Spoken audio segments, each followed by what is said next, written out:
essa é a ideia aqui dessa questão, né? Então, o VAR representa a perda máxima que eu terei no fundo.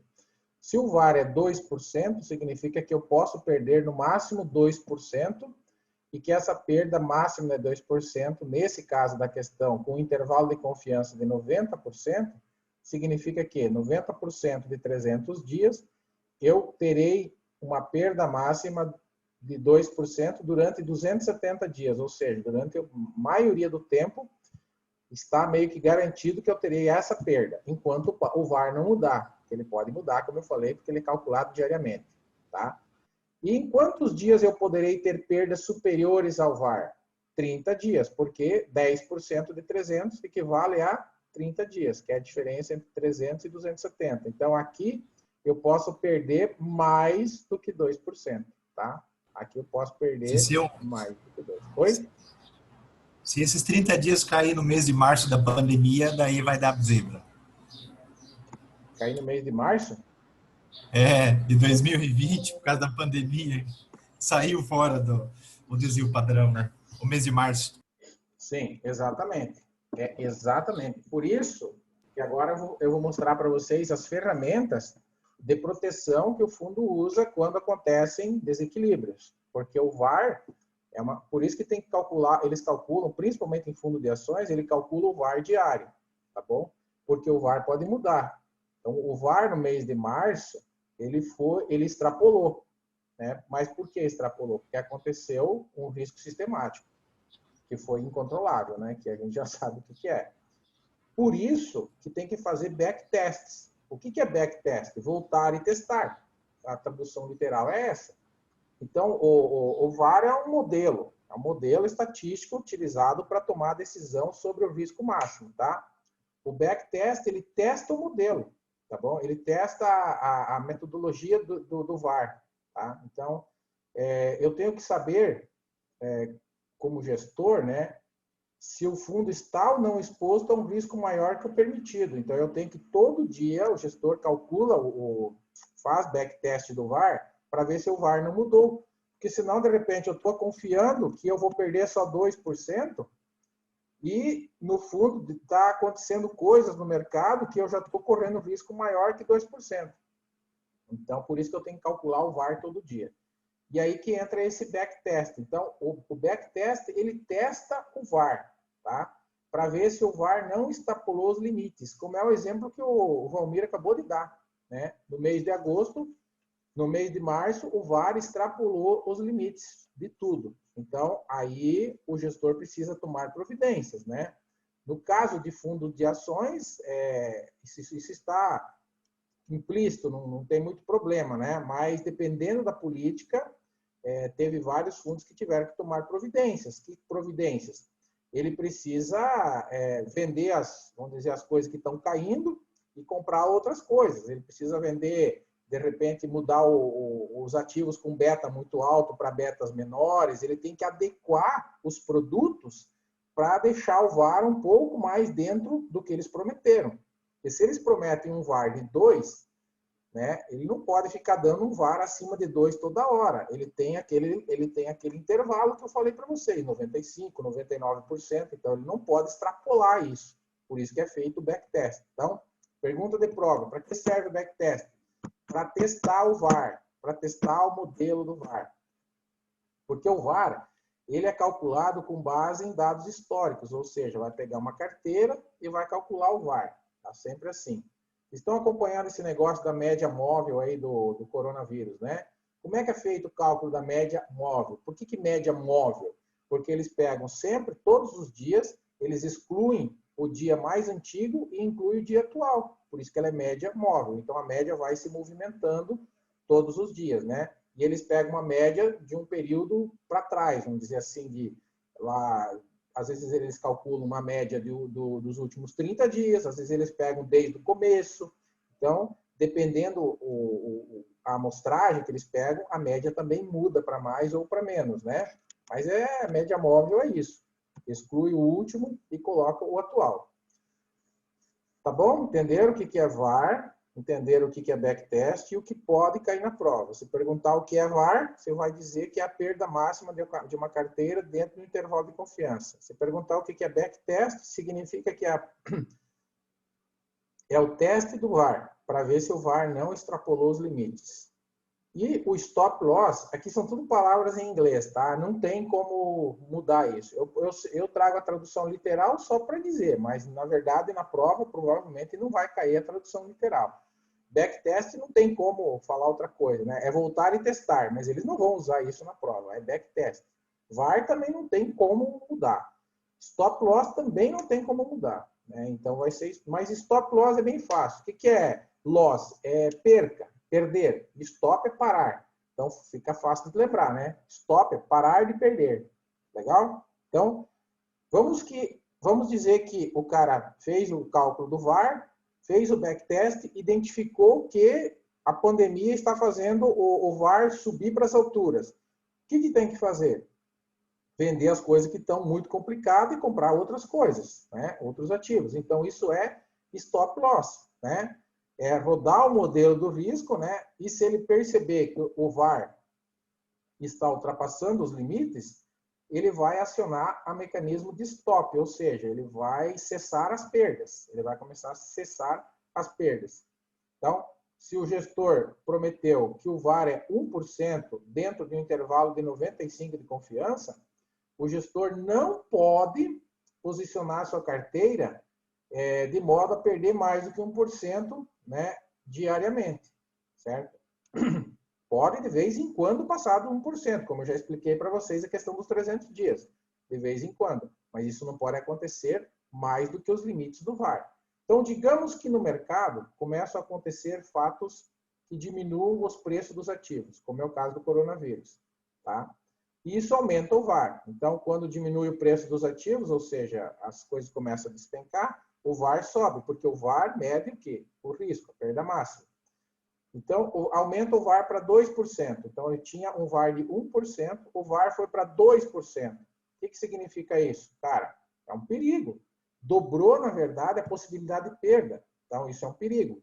O gestor precisa se desfazer desses ativos que estão caindo para fazer o VAR voltar para 1%. Então, ele reverte as posições para diminuir o risco. Isso é stop, né? Dar um stop significa estopar as operações para diminuir posições de risco, para parar de perder.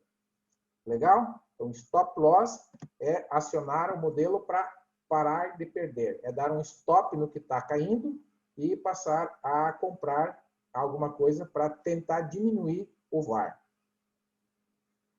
E o último é o stress test, né? O nome já fala, stress test, cenário de estresse. Vamos lá. O VAR, na verdade, ele é um modelo utilizado em situações normais, quando eu estou em situações normais. Situações de estresse, como o mês de março do coronavírus, é uma situação de estresse, onde o mercado foi levado ao extremo, uma coisa que não acontece diariamente. Então, em situações normais, usa-se o VAR. Quando a gente cai fora do VAR, significa que o VAR extrapolou, como foi o exemplo dado, então a gente entra num cenário de estresse, que é o caso do percentual que a gente fica acima dos níveis de confiança. Por exemplo, ele está certo em 95% das vezes, ou aqui no caso aqui, ó, 99%, né? Aqui, ó. Mas esses 30 dias representam o cenário de estresse, tá? Os 30 dias é o cenário de estresse. É o período em que o VAR ele pode oscilar muito mais do que o prometido em virtude de alguns cenários de estresse. Então, se o percentual de confiança é 95%, significa que em situações normais, a perda máxima, né, sempre vai ser dentro dos 95%. Mas em 5% das vezes ele pode estar errado, tá? E aí, como que se avalia isso? Bem, vamos dizer assim, ó, vamos supor que uma crise política relacionada à reforma da Previdência, guerra, greve, proibições, alguma coisa, causa um estresse financeiro no mercado e que isso pode levar os ativos a terem perdas em 5% das vezes, ou seja, naqueles diferença aqui. Então, que não podemos dizer que serão iguais a 1%, ou seja, nesses 5% das vezes que o VAR está errado, a gente pode ter perdas muito maiores do que 1%. Pode ser de 10%, pode ser de 15%, pode ser de 50%. Como eu disse para vocês, lá no Fundo Alasca a gente teve perda de 70%. Para saber até onde vai a nossa perca dentro de um cenário de estresse, a gente usa esse negócio chamado stress test. Então, quando é usado o stress test? Quando os limites do VAR são ultrapassados. A gente usa esse cálculo aqui, tá?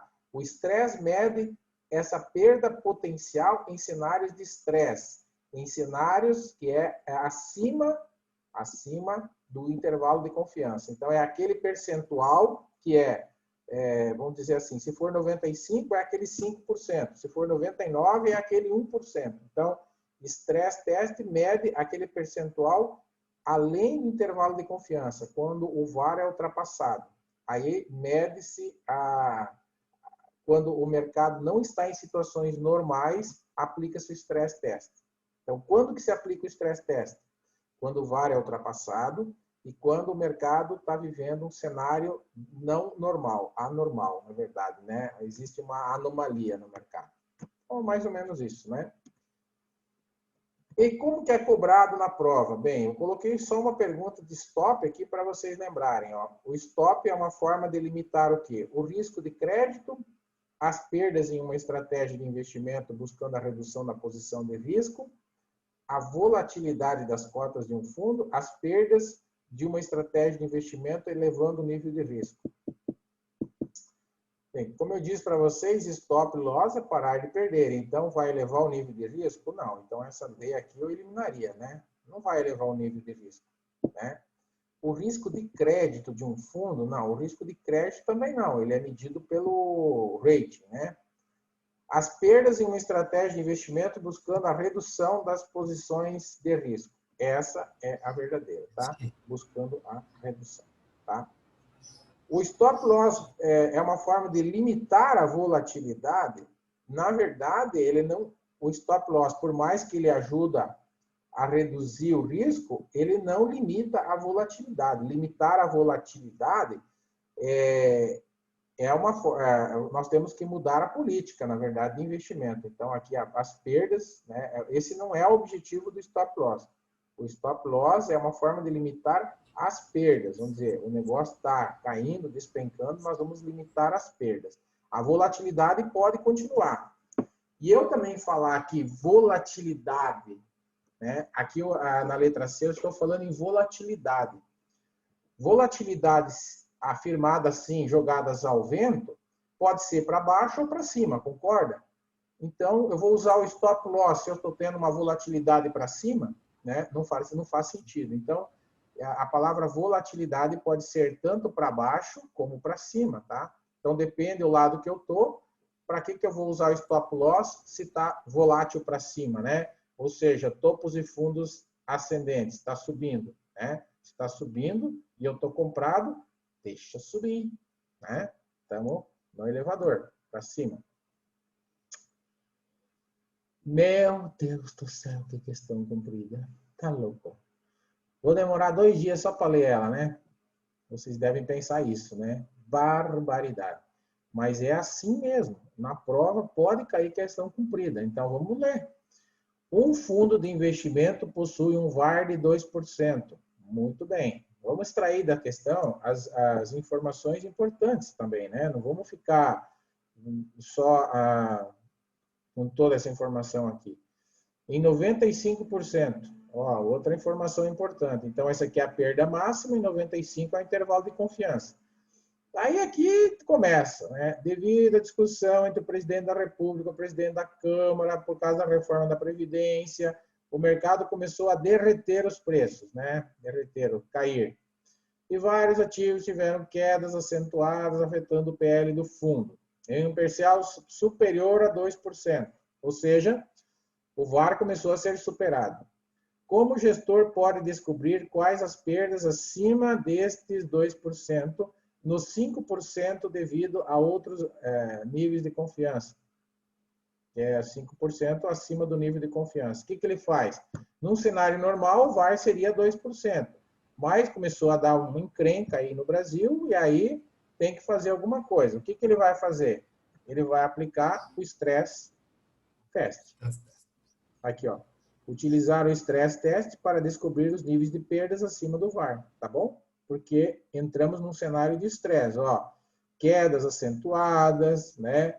Briga, discussão entre o presidente da Câmara e tal. Então, isso aqui é um cenário de estresse, tá? Então, acima, o VAR começou a ter perdas acima dos 2%. E isso é preocupante. Então, aplicar de imediato o stop loss, né? O stop loss, ele vai aplicar de imediato, mas não é essa a pergunta que está fazendo, né? Ele está querendo saber como descobrir as perdas acima dos 2%. Ele quer saber quantos por cento ele vai perder. Se vai ser 10, 20, 50, até para ver se ele aguenta, né? Então, não é isso aqui porque não faz parte da pergunta.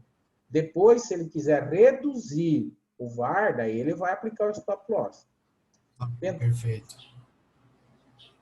Tentar trazer as perdas máximas para dentro dos limites do VAR. Sim, isso aqui é uma atitude que ele vai tomar a partir do stop loss, né? Se assim for decidido, tá? Mas também, se essas perdas estiverem dentro do normal, ele não vai fazer nada. Porque fundos de renda variável, principalmente de ações, eles oscilam, né? Isso ele foi feito, por isso que se chama renda variável. É para variar. Esperar o mercado voltar ao normal após a crise terminar. Não, isso não é uma atitude sensata, né? Aliás, se estiver fora do normal, tem que ajustar, né? Muito bem, muito bem. Vamos fazer esse exercício juntos aqui? Então, vamos lá. Atividade número 2. A moda é uma medida de posição que mostra o item que mais aparece na série. Então, verdadeiro. Para se calcular o desvio padrão, precisamos conhecer a variância, verdadeiro, né? O desvio padrão demonstra qual ativo é mais volátil, mais arriscado. Sim, o desvio padrão mostra o risco do ativo, tá certo? E eu tenho que ter dois, pelo menos, um só para calcular. Para calcular, precisamos dados históricos de 2 ativos. Não, acabei de falar, né? Então, essa está errada por isso, né? Só de um. A covariância e a correlação medem o comportamento de duas variáveis. Sim. A covariância é uma medida não padronizada e a correlação vai de -1 a +1. Beleza? Um ativo com correlação positiva a 1 indica que eles se movem juntos e na mesma direção. Isso aí. Para uma boa diversificação na carteira, é necessário que os ativos possuam correlações negativas. Isso. Negativas ou mais pertinho do zero, né? Um fundo passivo provavelmente terá beta igual a 1. Sim. Por quê? Porque o passivo acompanha. E qual é o ativo que acompanha o mercado? O que tem beta igual a 1. O beta 0 não tem correlação com o mercado não influencia, tá? E o beta 1 acompanha. Isso aí cai na prova seguidamente. Uma ação com beta 3 tem maior sensibilidade à oscilação de preço frente a notícias boas ou ruins do que um beta 1,2. Claro, com certeza, né? Se o mercado subir 10%, esse cara aqui sobe 30%. E esse aqui sobe esse aqui sobe 300%, né? Sobe 3 vezes mais. Esse aqui sobe só 20%. Essa é a ideia. Um ativo com retorno de 10% ao ano, desvio padrão 2, podemos afirmar que a rentabilidade ficará entre 6% e 14% em 95% das vezes. Por que eu digo que essa aqui é verdadeira? Porque se você pegar 95% das vezes, eu tenho que pegar 2 desvios. Qual que é o desvio? 2. Então, eu pego 10 menos 2 menos 2. Certo? Vai dar quanto? 10 menos 2 dá 6. 10 mais 2 mais 2, né, ou 10 mais 4 dá 14. Ou seja, é a resposta da questão. Tá? Entre 6 e 14, usei 2 desvios. 2 desvios representa 95% das vezes. O VAR estabelece a perda máxima. Sim. E o backtest testa a nova carteira para ver se o VAR mudou ou não mudou. Tá bom? Questões muito boas que caem na prova de vocês. Outro assunto, tracking error. Mais um, né? Falei que nós ia ver uma pancada de indicador. O tracking error, ele também mede o quanto que um fundo, quanto que um ativo está aderente ou não ao seu benchmark. Da mesma forma que os outros também, né? Ele mede, por exemplo, vamos colocar aqui que o CDI, ele está seguindo aqui. O CDI não oscila muito. Aí vamos colocar aqui o ativo A, ele está rendendo mais ou menos assim. E o ativo B, ele está rendendo assim.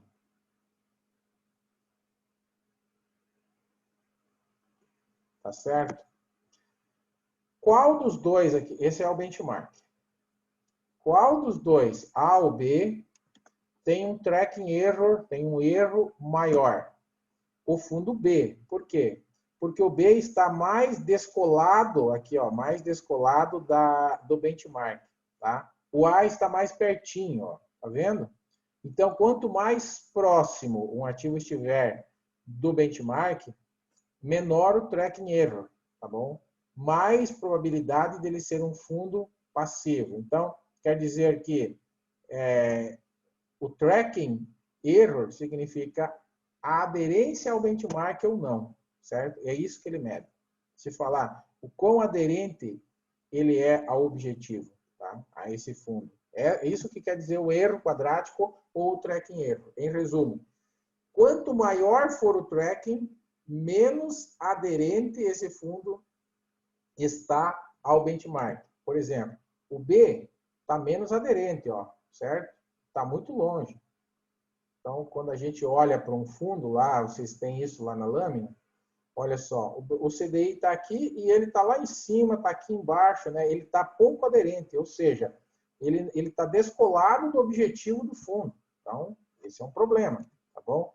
Ele tem, quanto menor esse indicador, mais aderente, tá?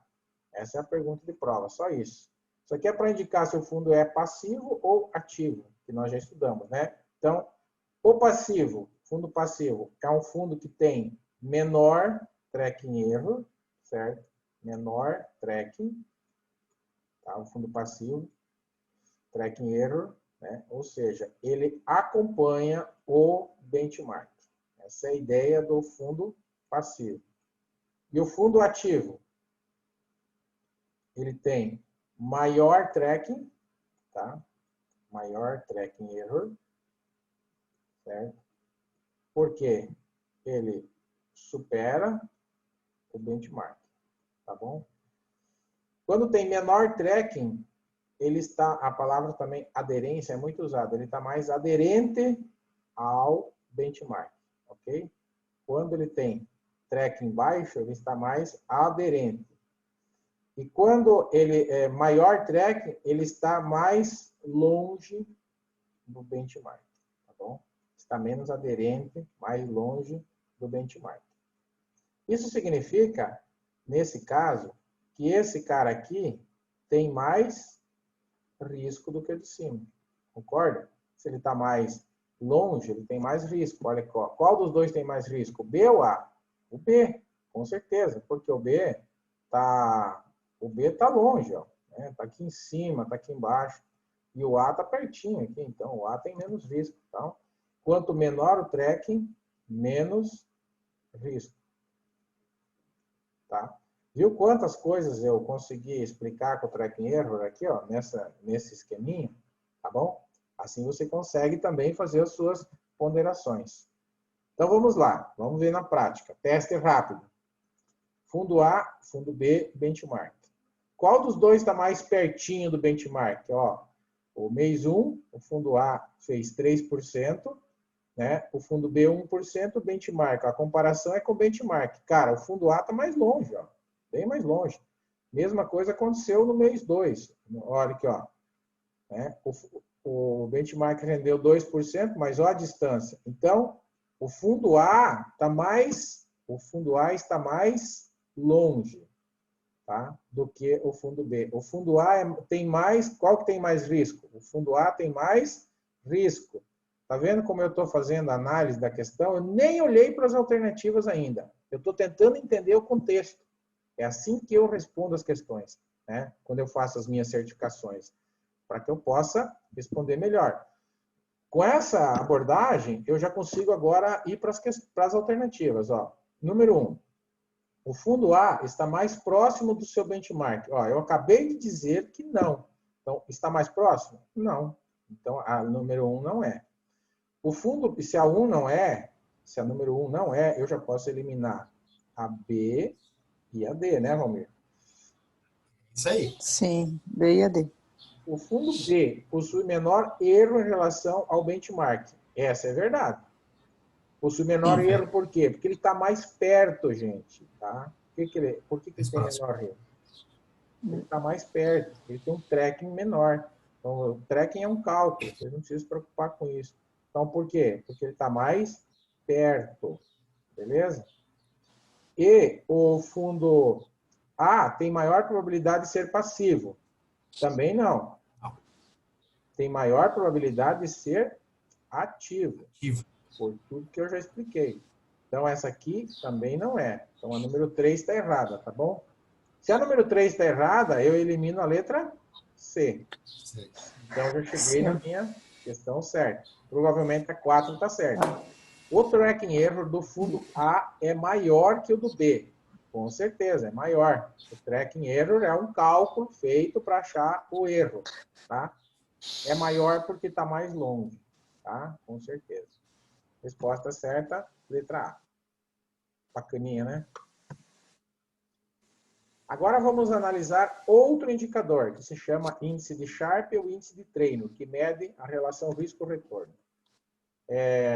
Sharpe e Trainor são os nomes dos homens que inventaram esse negócio, tá?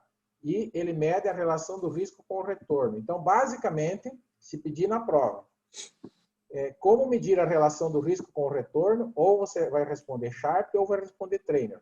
A diferença entre um e outro eu já vou explicar. Só tem uma diferença e é bem fácil. Mas primeiro, pensem assim, sempre, quando vocês forem fazer um investimento, vocês vão analisar o risco com o retorno, né? Um exemplo que eu falo assim, vale a pena vocês sair do emprego, porque o sonho do brasileiro é montar o seu negócio, né? Vale a pena vocês sair do emprego que vocês estão hoje para montar um negócio, para saber lá Deus se vai dar certo, para ganhar o mesmo que vocês ganham aí na Sicredi, no Bradesco, no emprego atual de vocês? Né? Provavelmente não. Provavelmente não. Não vale a pena montar um negócio. Por quê? Montar um negócio tem muito mais risco do que ser empregado. Se tem mais risco, eu tenho que ganhar mais, muito mais. Tá bom? Ou eu vou largar tudo e vou montar um aviário, vou comprar uma chácara, vou fazer... Tudo que você for fazer de forma autônoma tem que te render mais por conta do risco envolvido. Então, como que eu analiso isso utilizando esses dois indicadores, Sharpe e o coisa, então, e o Trainor? Vamos dar um exemplo para vocês. Você tem aqui, ó, dois investimentos para fazer. Os dois têm a mesma rentabilidade. Então, eu vou ter que escolher baseado no risco, né? Ó, risco 3 e risco 5. Qual que eu escolho? Eu vou escolher o fundo A. Por quê? Quando eu tenho dois fundos com a mesma rentabilidade, eu escolho de menor risco, né? Isso aqui se chama princípio da dominância, quando um ativo domina o outro, né? Aqui eu não preciso calcular o índice Sharpe. Nem aqui eu não preciso calcular o índice Sharpe. Por quê? Se eu tenho o mesmo risco, qual que eu vou escolher? O que me dá mais retorno. Tá certo? E aqui, ó, esse aqui dá 18 com risco 3 e aqui 22 com risco 2. Cara, se eu tenho mais retorno com menor risco, eu vou escolher o B. Tá vendo que aqui, ó, quando a dominância está presente, ou seja, um domina o outro, fica fácil de escolher, não fica? Então, beleza, né? Bom, agora, se você vai realmente escolher o 2, ou o A ou o B, isso é uma questão de perfil daí, né? De repente você fala assim, tá, Cláudio, mas eu estou ganhando X e para abrir uma empresa eu vou ganhar 2X. Eu acho pouco. Então, essa já é uma questão de perfil, né? Mas aqui, para efeito de prova, o raciocínio é esse. Se tu tem mais rentabilidade, não estou dizendo quanto mais, para correr o risco menor, você tem que aceitar. Agora, Quando nenhum domina o outro, fica mais difícil de escolher. Daí eu tenho que usar o índice Sharpe ou o índice Trainor, tá bom? Como assim nenhum domina o outro? O que você escolheria entre esses dois investimentos? Rentabilidade 23, risco 5, ou rentabilidade 20 e risco 3, tá? Aqui são os níveis de risco, né? Considere aí mais ou menos arriscado. Qual que você escolheria? Não tem como saber, né? Não tem como saber igual aos outros. Ah, mas daria para chutar, né? Ah, eu acho que eu vou escolher o A.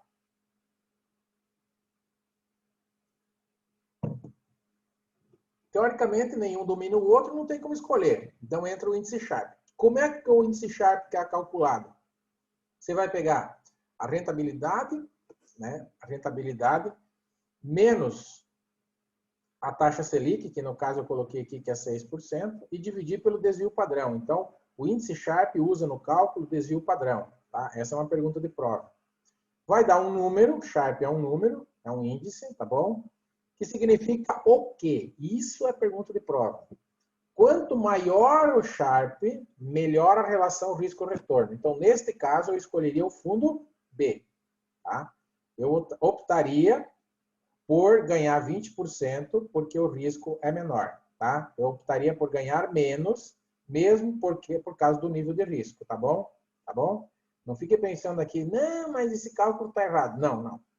Cara, isso é um cálculo que foi feito já, é mundialmente conhecido, então não questione isso. Simplesmente, quanto maior o índice Sharpe, melhor a relação risco-retorno. Bacana? E usa o desvio padrão no cálculo. Tá bom? Essa é a ideia. O Sharpe também pode ser analisado com base num gráfico. Por exemplo, eu tenho aqui o retorno e o risco. Tá? Então, o retorno de B está aqui, né? Então, eu tenho aqui os fundos A e B e C, né?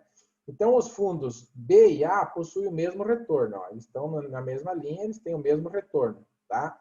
E o fundo B possui um risco menor, né? Porque o risco está aqui, ó, do fundo B está aqui e do fundo A está aqui. Então, o fundo B tem risco menor. Então, provavelmente, o Sharpe do fundo A, do fundo B, né? O fundo B tem um Sharpe maior que o fundo A. Então, eles podem passar um gráfico também para vocês analisar. Por que eu estou afirmando isso, gente? Porque, baseado no princípio da dominância. Se eu tenho dois investimentos com o mesmo nível de retorno, né, e o B tem menor risco, né, provavelmente ele vai ter um Sharpe melhor, né, que é o caso do princípio da dominância. Já comparando o A com o C, né, ambos têm o mesmo nível de risco, tá? Mas o A tem retorno maior, então o fundo A vai ter provavelmente um Sharpe melhor. E o Sharpe modificado, o que significa isso, né? Vocês viram na fórmula do Sharpe que ele desconta a taxa Selic no cálculo. O modificado, em vez de ele usar a taxa Selic, ele desconta o benchmark. Então, essa é a diferença, né? Então, a fórmula do Sharpe, ele pega o modificado, ele pega a rentabilidade menos o benchmark do fundo, tá bom? Dividido pelo desvio padrão. Essa é a ideia do Sharpe modificado. Então, ele se chama modificado porque ele não usa uma taxa Selic, ele usa o benchmark. E o trainer, eu falei que ele tinha diferença, ele mede a mesma, todos os três medem risco-retorno. O 3, ele não usa embaixo o desvio padrão, ele usa o beta. Então, ele divide pelo beta. Só isso, tá? Os raciocínios são os mesmos. Eu, inclusive, usei os mesmos números para não complicar. Os raciocínios são os mesmos. Então, o que muda? O Sharpe usa desvio padrão, o modificado usa o benchmark e o trainer usa o beta. Essa é a diferença entre os três. Os três medem relação risco-retorno. Não esqueçam disso e só isso que eles medem, tá bom? Então, se eu quero saber qual é a relação do risco-retorno, eu uso um desses três. Como cai na prova? Se a taxa Selic tiver 1%, eu tenho dois fundos, A e B. O retorno do A é 19 e o do B é 22. O risco é 3 e 4. O que isso aqui quer dizer? Vamos lá, então. O fundo A apresenta a melhor relação risco-retorno considerando o índice Trainor. Essa aqui é falsa. Por quê? Ele está considerando o índice trainer? Não. Por quê? Porque o trainer usa o beta, e aqui ele está falando de desvio padrão. Tá? Então, não, porque o trainer usa o beta. Tem beta na pergunta? Não tem. Então, não é o beta. Não é essa aqui. Não temos como afirmar qual a melhor relação risco-retorno, pois não temos a taxa livre de risco. Né? Olha, isso aqui nós já estudamos lá no módulo 1. Taxa Selic representa a taxa livre de risco no Brasil. Então, nós temos, é 1%. O fundo B apresenta o melhor índice Sharpe. Tá? O fundo B apresenta o melhor índice Sharpe. Não sei, vamos ver aqui. O fundo B, o Sharpe dele vai ser... Não vai precisar calcular, mas eu vou calcular só para demonstrar. Com pelo menos um cálculo eu vou mostrar. 22 menos a taxa Selic, dividido por 4. Isso aqui vai dar 21 dividido por 4. Tá bom? 21 dividido por 4. 21 dividido por 4 igual a 5,2. Beleza? Hã? 5 alguma coisa, tá certo. E o fundo A, aqui ele está dizendo aqui, ó, e o fundo A apresenta a melhor relação risco-retorno. Então, faço a mesma coisa. Eu pego o rendimento do A, que é 19 menos 1, vai dar 18, dividido por 3, vai dar 6. Então, olha só. O Sharpe do A é melhor que o do B, certo? Então, o fundo A apresenta a melhor relação risco-retorno. Essa é a certa, tá bom? Então, essa é a ideia. Provavelmente na prova, eles vão dar esses números para vocês, não vão pedir para calcular. Daí vocês vão, qual que tem o maior número é o melhor, tá? Essa é a ideia. E por último, duration ou duration modificada. Duration, na verdade, a decisão de investimento é baseada na questão risco-retorno, né? Então, quanto o prazo tem uma influência também, né? O prazo, a liquidez, se tem cupom, se não tem cupom, tudo isso interfere na rentabilidade, né? Então, quanto maior o prazo, maior o risco. E o prazo, nesse caso, tem o nome de duration, né? Então, todos os títulos têm uma possibilidade de retorno baseado aí no tempo. Então, partindo dessa ótica, geralmente nós temos quanto maior o prazo, né? Maior o risco e maior o retorno. Quanto menor o prazo, menor o risco, menor o retorno. Essa duration se chama duration de Macaulay. O que é a duration de Macaulay? Ela justamente é para entender que o prazo, quanto maior o prazo, maior o risco, né? Só que a gente faz isso através de um prazo médio ponderado, porque o prazo, se eu tenho, por exemplo, um título que tem um prazo de 10 anos, mas eu investi só 100 mil nele, né? E o outro título tem 5 anos e eu investi 1 milhão nele, né? Então, concorda que o prazo médio ponderado desse aqui é maior, né? Então, eu tenho que considerar isso também, né? Então, a tendência é que meu prazo fique mais para 5 anos do que para 10 anos, né? Vai ficar ali no meio, né? Por isso que é prazo médio ponderado. Considera o valor vezes o tempo. Em geral, é isso. Quanto maior o duration, geralmente, né? Eu vou ter mais risco, né? Então, quanto maior o duration, geralmente, eu tenho um PU, né? O preço único, menor se a taxa de juros aumentar. Aqui a gente volta lá naquela regra do PU que eu expliquei nos títulos públicos, né? Que é aquela relação inversamente proporcional entre a taxa de juros e o preço do título, né?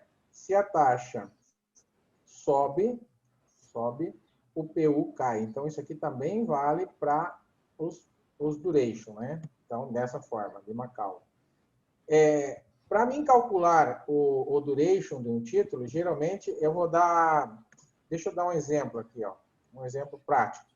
Vamos supor que eu tenho um título que tem vencimento de 5 anos e ele não paga cupom, certo? Sem cupom. Sem cupom significa só recebe o juro no vencimento, tá?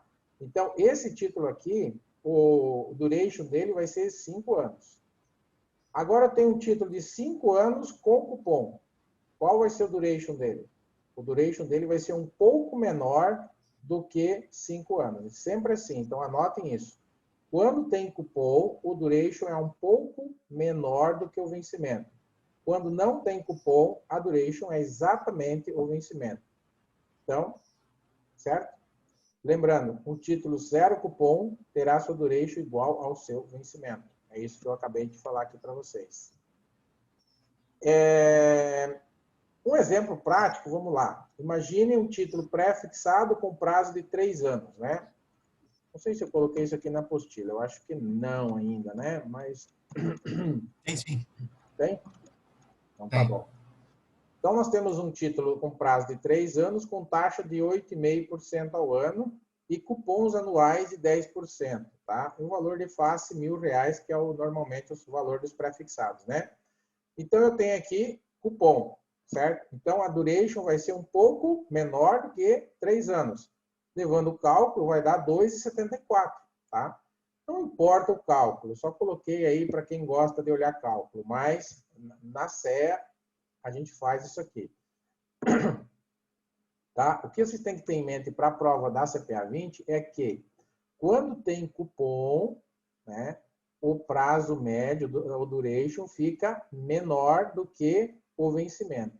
Só isso já basta, né? Para tomar decisão, em termos ainda de gestão de carteiras, a gente vai olhar aqui para a questão da taxa de juros. Como eu disse para vocês, o vencimento sofre influência das taxas de juros. Então, essa influência é muito forte nos títulos pré-fixados.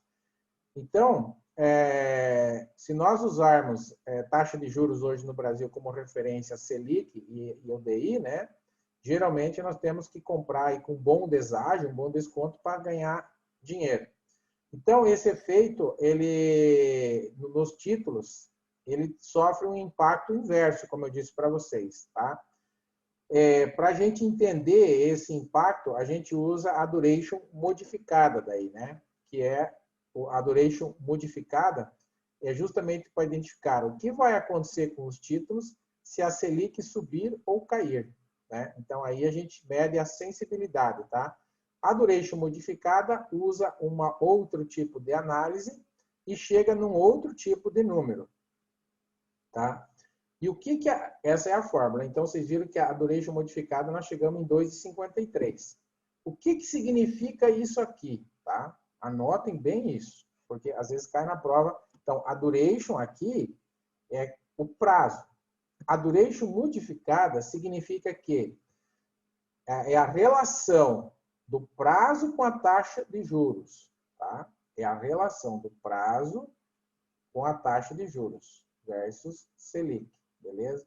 Então, se eu tenho uma duration de 2,53, isso significa que para cada 1% de variação na Selic, nós teremos 2,53 de variação em sentido oposto no valor do título, porque a relação dessas duas, ela é inversamente proporcional.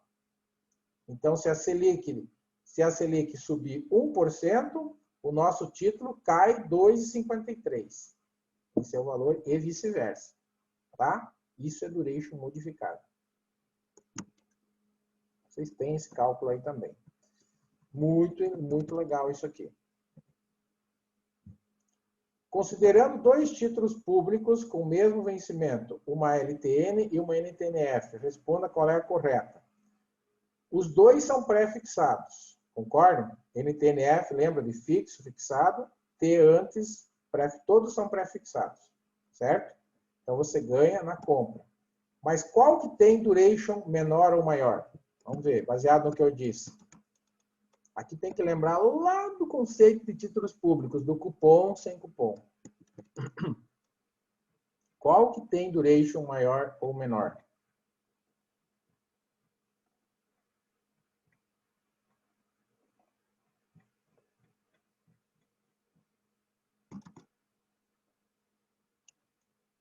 A NTNF tem cupom.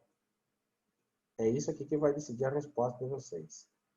E a LTN, isso aqui, não tem cupom. Tá? Então, vamos lá. Agora fica mais fácil, né? NTNF terá uma duration maior e um risco de mercado maior. Na verdade, não. Porque ela tem cupom, então ela vai ter um duration menor e um risco menor. Tudo menor. Tá? Porque você vai estar antecipando os recebimentos.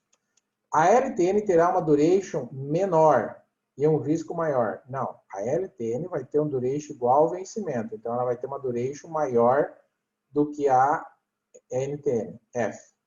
Tá? Então, é tudo maior. A LTN terá uma duration maior, sim, e um risco maior. Né? Então, a letra C é a certa. Deixa eu voltar aqui nos meus rabiscos. Então, a letra C é a certa, tá bom? E a NTNF terá uma duration menor. Sim, isso é verdade. Mas um risco maior? Não, o risco menor também, tá? Porque ela vai ter menos prazo. Então, quanto menor o prazo, ou menor o duration, menor o risco. Menos tempo você fica exposto ao risco sistemático. E o último, tem mais uma. Aqui a questão das durations sobre a questão das taxas de juros agora. De novo, uma questão longa, com 4 alternativas. Número 1. Um título zero cupom sempre terá seu duration igual ao vencimento. Exatamente. É isso que nós acabamos de fazer. Então, a número 1 está certa. Então, já posso eliminar a letra B. Há uma relação inversa entre duration e títulos com cupons de juros. Há uma relação inversa entre taxa de juros de mercado e duration. E quanto maior o duration de uma carteira, maior será seu risco. Então, vamos lá. Número 4. Certa também, né? Então, eu não elimino nada. E a número 3 também está certa, que é existe uma relação entre taxa de juros e duration, que eu acabei de explicar aqui para você, né? Deixa eu voltar aqui, ó, né, que eu falei, aqui, ó. Taxa de juros e duration, relação inversa, beleza? Relação inversa, então eu fico com a número 3. Há uma relação inversa entre duration e títulos com cupons de juros, na verdade, né? Então, se eu tenho cupons de juros, geralmente a duration é menor que o vencimento, mas a relação não é inversa, né? A conversa aqui da inversão é entre taxa de juros e duration. Ela é só menor do que o vencimento, só isso. É uma outra forma de analisar. E o último assunto tem a ver com convexidade, que é um assunto também que tem a ver com taxa de juros. Mas eu vou explicar isso aqui de uma maneira assim, que bem fácil de entender. Vamos supor que eu tenho carteira A e B, né? 2 carteiras, tá certo? 2 carteiras. Como eu estou falando, a taxa de juros tem uma relação direta, taxa de juros de mercado, com o preço dos títulos. Agora, como que eu sei, olhando para um gráfico desse, qual das 2 carteiras serão mais ou menos afetadas se a taxa de juros subir ou cair? Então, a análise é sempre assim, ó. Quanto maior a convexidade, quanto maior a curvatura, ou seja, o fundo A tem uma curvatura maior, formou uma bacia. Menor é o efeito das mudanças no seu preço decorrente da variação da taxa de juros. Então, isso é convexidade. Tá? Quanto mais curva fizer esse gráfico, e é possível que eles coloquem um gráfico na prova, mais curva quer dizer que o preço sofre menos quando a taxa oscila. Bacana? Então, o preço sofre menos quando a taxa oscila, quando a curva for grande. Quando for mais uma linha reta, quer dizer que esse B aqui, ele vai sofrer mais com o preço. Pode ver que o preço, aqui, ó, aumento da taxa. Aumentou a taxa, o preço está mais para baixo do que o da carteira B. Então, o preço caiu mais, tá? Então, dá para observar aqui que quando as taxas de juros caem, o preço da carteira A aumenta num percentual maior que a B. Então, ó, né, foi para cima e aqui foi para baixo. Quando as taxas de juros, né, quando as taxas de juros aumentam, né, no caso, as taxas de juros caem, o valor de A aumenta num percentual maior, né, que é o que está acontecendo aqui. Ou seja, numa carteira com grande convexidade e determinada duration é sempre mais atrativa. Então, o que eu tenho que escolher? Essa é a pergunta de prova também. O que eu tenho que escolher? Uma carteira com curvatura maior ou com uma reta? Eu tenho que escolher com curvatura maior. Essa é por quê? Porque sofre menos. Provavelmente o preço vai sofrer menos. E se eu quero imunizar minha carteira, significa me proteger, imunizar, eu tenho que igualar os durations, né? Tentar aproximar os durations dos ativos das carteiras, trocar os papéis com vencimentos mais curtos, vender NTNB do ativo e comprar NTNB mais longa, ou seja, imunizar a carteira significa eu trazer justamente esses, diminuir aí o duration da carteira, né? Bacana? Beleza, né?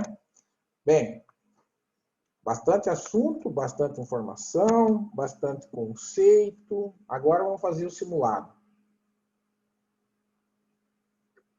Até o meio-dia vamos fazer as questões. Aí eu quero explicar para vocês, em cima das questões, eu consigo, acho que, retomar muito conceito aí.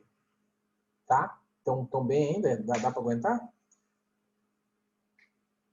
Esse exercício aqui eu já resolvi com vocês, não vou resolver, porque aqui tem a questão dos conceitos, né? Eu coloquei aqui todos os detalhes e aqui os conceitos, tá bom?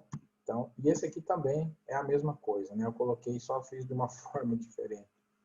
Deixa eu ir lá, então, no simulado da apostila para nós resolver ela agora. Vamos lá, então. Deixa eu compartilhar a apostila. Tudo bem? Vocês estão aí? Deixa eu ver se vocês estão aí ainda. Tá? Podemos seguir? Sim, estamos. Podemos. Deixa eu ver que hora que é. Tá. É 11 horas agora. Então, nós vamos até meio-dia fazendo simulado. Tem 1 hora para fazer umas 30 questões aí. Se der, a gente faz tudo. Se não der, não tem problema também, né? Mas eu acho que vale a pena nós resolver esse simulado, porque daí vocês vão entender muita coisa que talvez ficou pendente. Que até agora vocês jogaram para dentro, anotaram, tá? Eu estou gravando. E daí, agora, a gente vai tentar fechar entendimento sobre as questões, tá bom? Então, se vocês não entenderem a explicação da questão, fala assim, mas, Cláudio, não entendi. Por que é? Qual é a lógica, né? Ontem uma aluna, né, me mandou uma pergunta assim, qual é a lógica dessa questão? Ela comentou, né? Essas perguntas são inteligentes, né? Qual é a lógica? Isso que tem que tentar captar, né? Porque daí, se nós não entender a lógica, parece que todas estão certas, na verdade, não é verdade? Então, tá.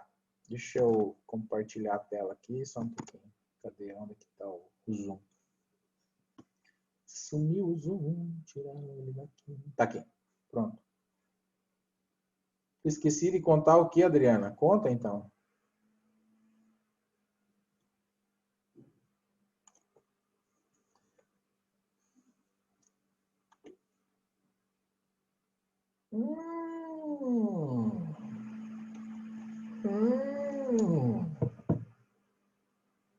Já tem onde almoçar, então. Muito obrigado pelo convite. Que maravilha! Manda um abraço pro Thiago. Show! Bem-vinda, bem-vinda. Ah, que show! Eu nem sei onde o Thiago mora. Ai, ai, ai. Ai, hoje à tarde eu quero fazer nada. Eu não quero dormir. Eu quero assistir Netflix. Eu quero ficar de boa hoje à tarde, porque os últimos 60 dias, na verdade, tenho trabalhado muito. Graças a Deus, né? Porque amanhã de manhã eu vou levantar às 4 horas da manhã. Para ir pedalar, vou fazer 100 quilômetros amanhã de bicicleta. Então amanhã eu tenho que estar bem forte. Que vida, né? Previsão de muito calor amanhã, mas nós vamos encarar muita subida, muita pedra, muita poeira, mas vai ser divertido, né? Vamos lá. Cada um tem seus gostos, né, gente? Mas que bom, Adriana. Bem-vinda, Marechal. Eu preciso levantar uns copos amanhã. Ah, também faz parte, né? Obrigada. Que bom. Esse Valmir é danado, hein? Isso aí. Cada um faz. Tem gente que vai estudar amanhã para a Ambima, que eu estou sabendo, né? Aliás, quem quiser me mandar questões, áudio, coisa errada, pode mandar, né? Assim, no intervalo do pedal eu vou respondendo. Hoje à tarde também vou respondendo. Eu falei que eu vou ficar de boa, mas eu não consigo ficar longe do WhatsApp, não. Pode mandar, tá? E manda de manhã cedo também, não tem horário, pode mandar de noite, né? Eu não garanto que vou responder assim, aqueles de madrugada, né? Mas geralmente eu respondo todo mundo, né? Eu tento atender todo mundo na medida do possível. Vocês viram que o Robson falou, né? Que é verdade mesmo. Tá bom? Contem comigo. Beleza, então vamos lá. Bem, aqui nós temos 30 questões, algumas bem difíceis, outras não tanto, né? Então, deixa eu ver aqui como é que nós vamos resolver isso, só um pouquinho. Deixa eu pegar um negócio aqui.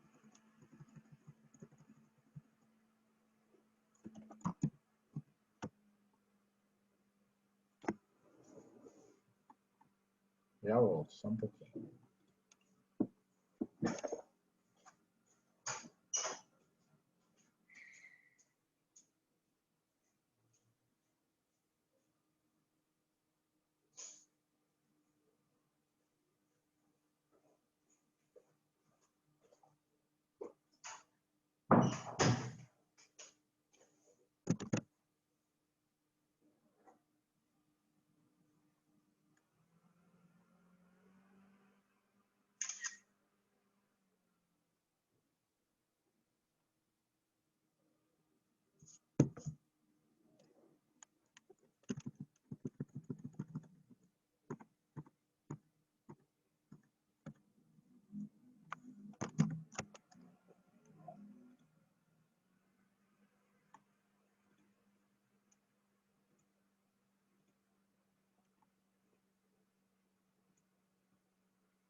A questão número 1 fala o seguinte, ó.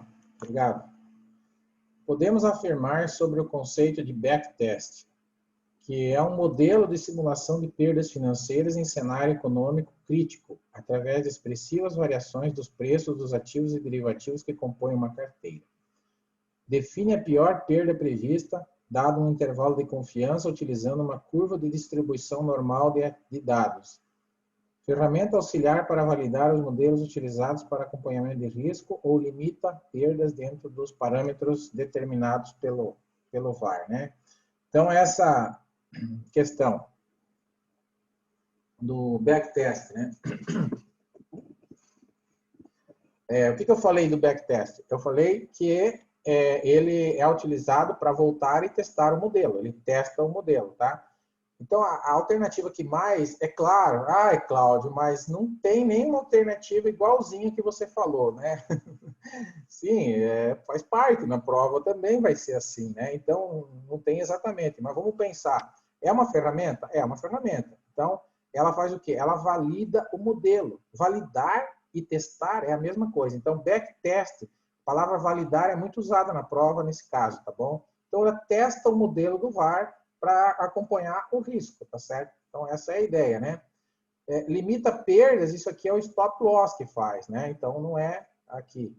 Define a pior perda prevista? Não. Quem define a pior perda prevista é o stress test. Modelo de simulação de perdas em cenários econômicos críticos, stress test.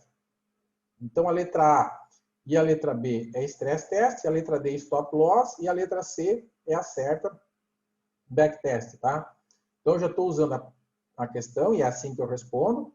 Para todas as alternativas, vocês colocam. Quem está com a apostila impressa, escreve do lado. Quem não está com ela impressa, escreve. Alternativa A não é certa, porque isso é stop loss, tá bom? Vai colocando assim. Se tu for reolhar essas questões, depois você lembra. Para quem está fazendo lá, eu vejo que vocês usam muito os simulados da Top Invest para estudar. Beleza, não tem problema. Acho que é um dos mais usados no Brasil. Então, você usa, faz lá da mesma forma. Veja por que é, por que não é. Se tu está estudando, tu não conseguiu entender a resposta, daí você printa, manda que eu te explico daí, tá bom? Isso acontece muito. Uma forma prática de imunização de uma carteira de renda fixa é igualar o VAR e o valor presente na carteira ao período que os investidores pretendem manter esse título na carteira, igualar a duration e o valor presente. Então, qual é a resposta qual é a diferença da primeira para a segunda? Ó, a primeira está falando em VAR, a segunda está falando em duration. Então, elas são muito parecidas, né? Mas tem essa diferença. A terceira está falando igualar o beta ao período, e a quarta está falando igualar o beta e o var, tá bom? Então, quando eu falo em imunização, a gente acabou de falar disso, a gente está falando de duration, então é a letra B, tá? Então, imunização, igualar o duration, ó, igualar com imunização, igualar o duration da carteira ao período, que os investidores querem manter esse título. Então, não tem nada a ver com imunização, não tem a ver diretamente com igualar VAR, nem beta, nem nada. É com duration. 3. Vamos ver quem acerta o número 3. Analisando o quadro abaixo, que descreve a rentabilidade durante 3 dias de diferentes fundos de ações, ordene os fundos segundo a sua volatilidade. Aqui, eu quero medir volatilidade, eu preciso saber o desvio padrão. Esse símbolo que eu falei para vocês é o símbolo do desvio padrão, que é o Ozinho, tá? Então, eu quero saber qual que tem mais risco entre A, B e C. Mais volatilidade, né? Então, ele me diz aqui no A, risco do A é maior que o risco do B e o risco de B maior que o risco de C. Como é que eu sei isso se eu não tenho calculado o desvio padrão? Eu vou olhar qual que tem a maior distância entre o menor valor e o maior valor. Então, aqui, ó, a distância no A entre 18 e 14 é 4, tá? Aqui é 2 e aqui é 1. Então, qual que é o mais arriscado? É o A. Então, o A é maior que B e o B é maior que C. Simples assim. Então, a resposta certa é a letra A. Entenderam? Por que é a letra A? Porque a distância entre o maior e o menor é 4. Aqui é 2 e aqui é 1. Né? Porque é 12 menos 10, 8 menos 7. O que é volatilidade? Dispersão. É distanciamento. Desvio. Entenderam? Desvio. Nós vamos calcular a média dos 3 aqui, verificar quem que oscilou mais, vai dar o fundo A que oscilou mais. Então, o A é mais arriscado que o B e o B é mais arriscado que o C. As outras, se você for comparar aqui, elas dizem o contrário, então não faz sentido.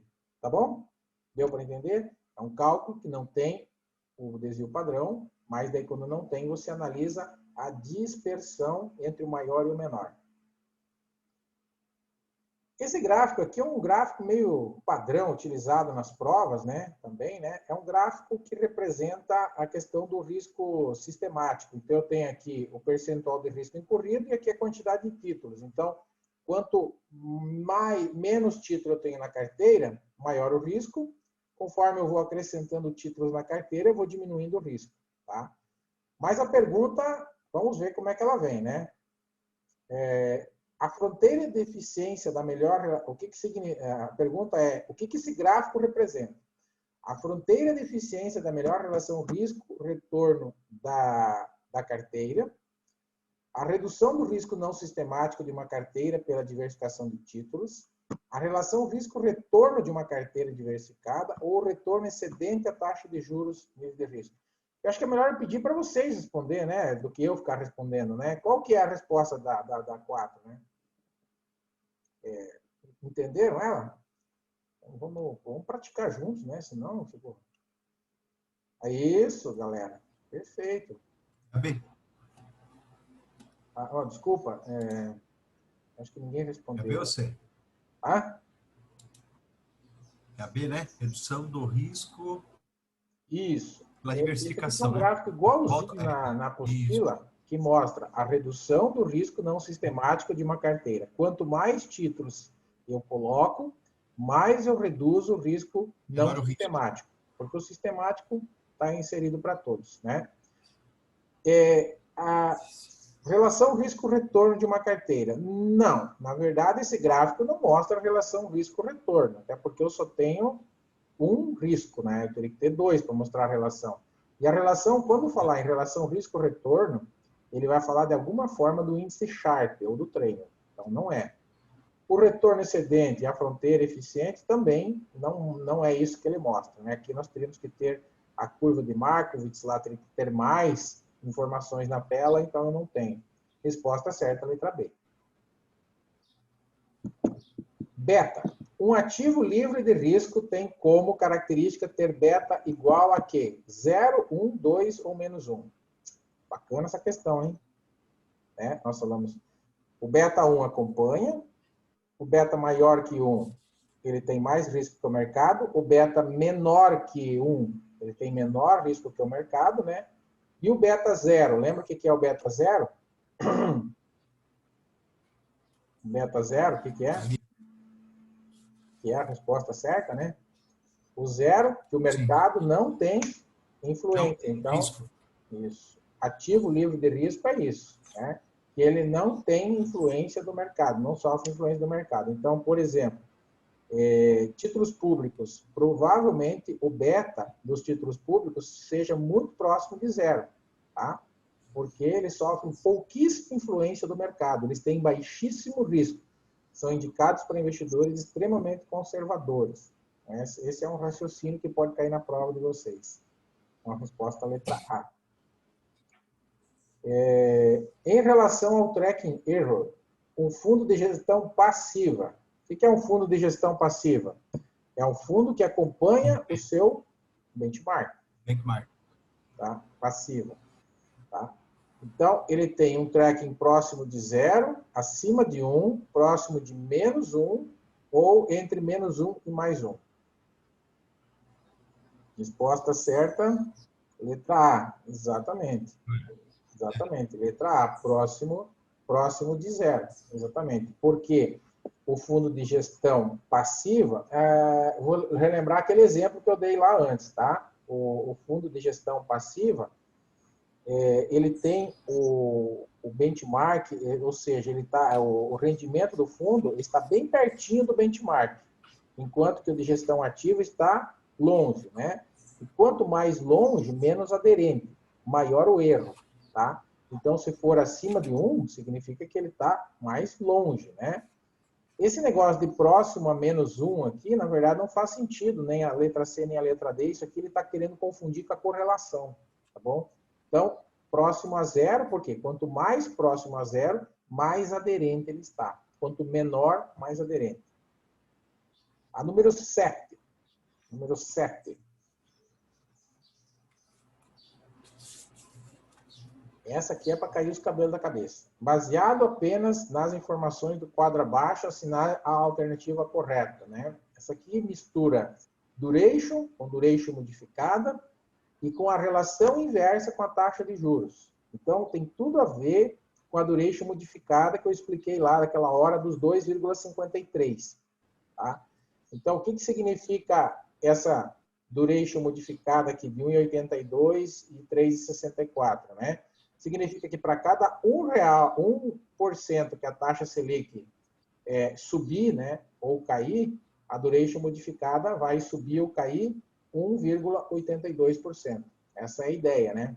A relação. Então, a taxa Selic 10% no caso dos dois fundos, o fundo A tem uma duration menor que o B, né? E o VaR, como eu falei, o VaR pode ser dado em percentual ou em reais. Então, o VaR é a perda máxima. Então, a perda máxima desse fundo, o A é 10, a perda máxima do fundo B é 15 milhões. Então, vamos lá. Letra A. Se a taxa de juros do mercado passar a ser 11, ou seja, a taxa subir de 10 para 11, o fundo A perderá 10 milhões. Não significa que isso não significa. Se a taxa de juros subir, né, significa que o fundo A vai perder 1,82%. Para cada 1% que a taxa subir, ele vai perder 1,82%, porque a relação é inversa. Então, não é que ele vai perder 10 milhões. Tá? O VaR é a perda máxima que o fundo pode ter. Letra B. Se a taxa de juros do mercado passar a ser 9, ou seja, a taxa caiu, o fundo vai ganhar. Sim, mas ele vai ganhar 3,64% para cada 1% que a taxa cair. Não vai ganhar 15 milhões. 15 milhões é a perda máxima. Tá? Então, aí está errado. Então, corrijam aí. A letra A. Como a taxa subiu, o fundo vai perder, no máximo, 1,82%. Quando a taxa caiu, o fundo vai ganhar, né? O fundo B, no caso, está se referindo aqui, ele vai ganhar 3,64%, que é a relação inversa. Então, por isso que está errado a letra A e a letra B. A letra C, que é a certa, se a taxa de juros de mercado passar a ser 9, o fundo A apresentará uma valorização. Exatamente o que eu acabei de explicar, né? Aqui está certo. Ó. Então, a taxa caiu 1% e o fundo vai apresentar uma valorização na cota de 1,82%. Então, para cada 1% que a taxa cair, o fundo vai apresentar uma valorização de 1,82%. Bacana. Por que a D, então, está errada? Porque a taxa subiu para 11, né, e o fundo vai apresentar uma valorização. Não. Vai apresentar uma desvalorização, porque a relação é inversa. Se a taxa subiu, o fundo vai cair 3,64. Sempre pensar que duration e taxa de juros têm relações inversas. Tá? Por isso que é a letra C. Se você não entendeu agora, não tem problema. Depois você volta o vídeo, que eu vou te passar a gravação, daí você escuta e analisa de novo. Sugiro também que vocês procurem outras questões sobre duration modificada na internet ou nos simulados aí para você resolver, para você tentar entender. Tá? Se vocês acharem questões, mais questões sobre duration modificada, aliás, printa e manda para mim, né? E, geralmente essas questões que os alunos me mandam, depois eu dou uma incrementada nelas e jogo nos meus simulados também. Então, eu cada vez, né, eu falei para vocês, né, eu estou construindo, eu estou com 1.700 questões de simulados na minha plataforma, né? O meu objetivo é chegar numas 5.000, junto com as da CEA, né, que agora eu tenho. A da CEA, não sei quantas tem, tá? Mas eu já estou com mais de 2.000. Justamente, então, eu tenho que fazer um banco de questões para depois construir tudo isso junto, misturado, fazer um pacotaço. 8.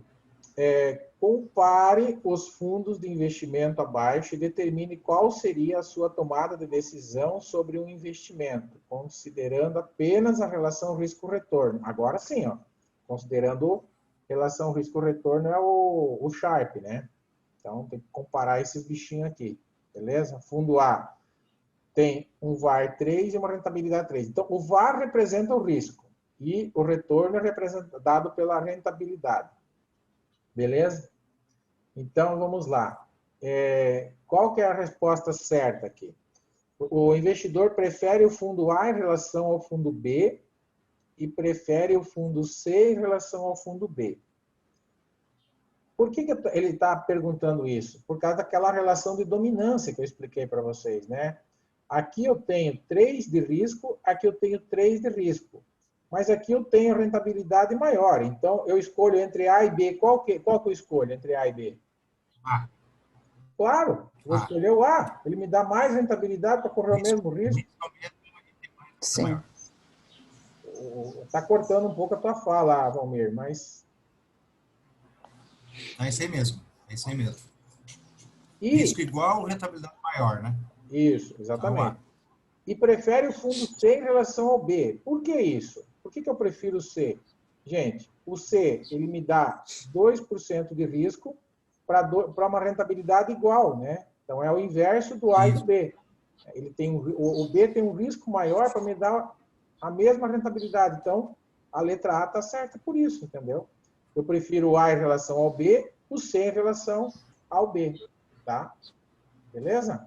Daí as outras justamente prefere o B em relação ao A, não, né? As outras são contrárias ao que a gente disse no A, então não tem sentido as outras, né? Então ficamos com a letra A, tá bom? Então essa Ótimo. é a forma de analisar. O VaR representa o risco e o retorno representado pela rentabilidade, e eu tenho que comparar qual que uma domina a outra.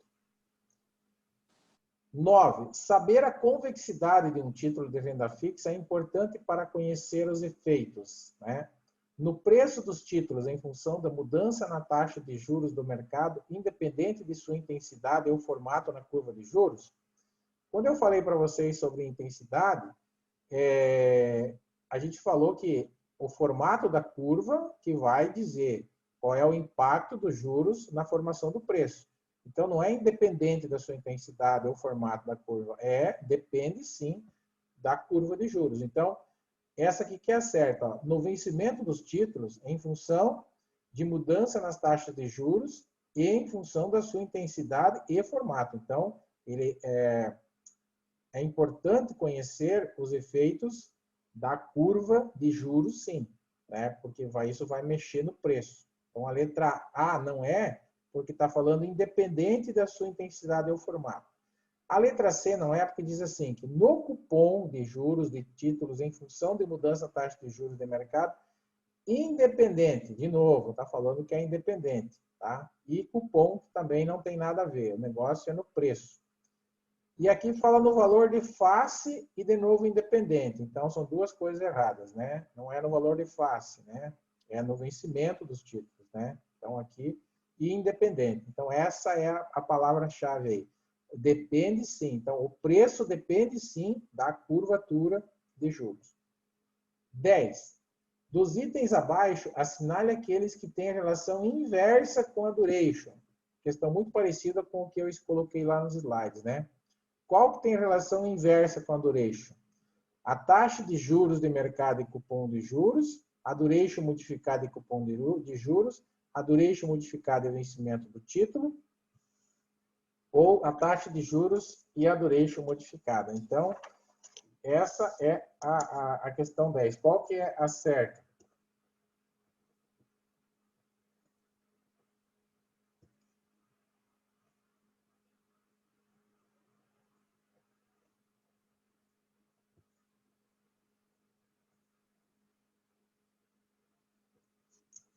Certa da 10 é a letra A, né? Taxa de juros e cupom de juros. Tudo está relacionado a juros. Número 11. O princípio da dominância da carteira baseia-se na seguinte premissa. Princípio da dominância. Quando um domina o outro. O risco domina a rentabilidade ou a rentabilidade domina o risco. Então, na número 11, os investidores são racionais e, por isso, buscarão ativos com beta mais próximo de 1. Tá? Não é isso que é o princípio da dominância.